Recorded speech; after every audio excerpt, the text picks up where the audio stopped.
100 kali. Setiap hari selama 14 hari. Korang akan nampak satu badan kecil.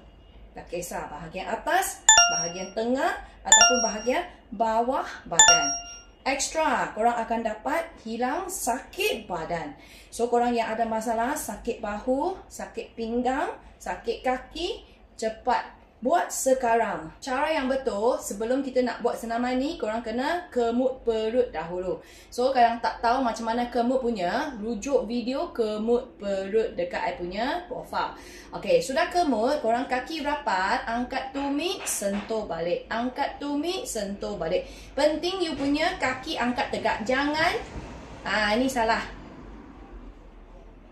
Ini tak mau. Kita tegak. Tegak.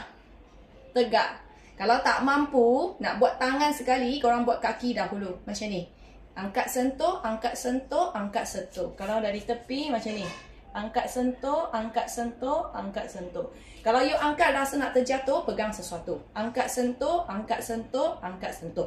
Jangan kuat ringan-ringan angkat, ringan-ringan bawah. Ringan-ringan angkat, ringan-ringan bawah. Lepas tu tangan swing. Swing. Jangan bagi dia ada limit. Swing.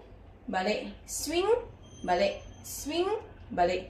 Ini senaman, jangan tengok dia macam simple, tapi dia boleh sihat dan kuruskan satu badan.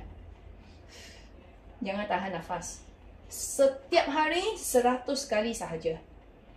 Tambah lagi cepat naikkan metabolik dan lagi cepat bakar lemak, korang boleh minum kopi Arabica ini. So bagi saya, ini adalah air bakar lemak. Letak 1 liter air dengan 1 sachet kopi Arabica ini, minum. Dia dapat membantu bagi kita tenaga, bagi kita sihat kat otak, sihat kat jantung, lagi bagi kita bakar lemak cepat dekat badan kita. So korang boleh cuba macam ni punya cara.